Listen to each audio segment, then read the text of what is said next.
Well, joining me now is Dr. Paul Chappell, the pastor of Lancaster Baptist Church and the president of West Coast Baptist College. Also here, our friend Tony Perkins, president and CEO of Family Research Council.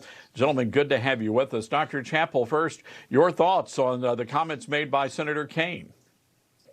Well, I had jotted those thoughts down as reprehensible and really ignorant when you consider our founding doctrines, and documents. But it's not surprising. We're seeing this anti-God sentiment, as you mentioned, going back even to the Democratic Convention several years ago. And it saddens our hearts because we know that biblical truth really informed our leaders throughout our history. It was Truman's conviction from a Baptist Sunday school class where he learned that the children of Israel were promised a land. And it was because of that he was the first to recognize the state of Israel. It was a biblical conviction that placed that upon his heart. And of course, the Bible says the fool hath said, there is no God or no God. And we see the same people that have trouble with the existence of God also seem to really defy prayer. And we saw that in Minnesota last week when prayer was denigrated by one of our mayors. And so we are facing a spiritual crisis in our nation, and we certainly pray for revival and call men and women back to the place of willingly and humbly praying to God. You know, Tony, Democrats went from booing God back in 2012, which we just heard and saw, to investigating Christians in the 2020s.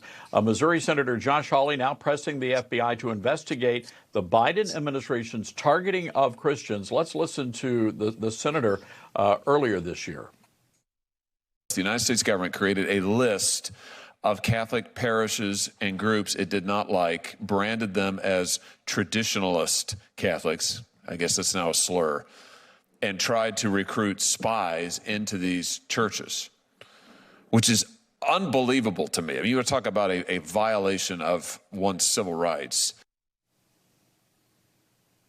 Tony, how did we get here? How did we get to this point?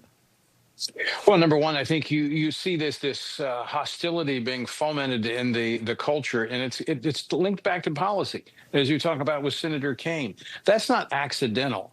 They have to do that. They have to decouple public policy from truth, law from truth, in order to come up with, this promotion of this radical gender ideology.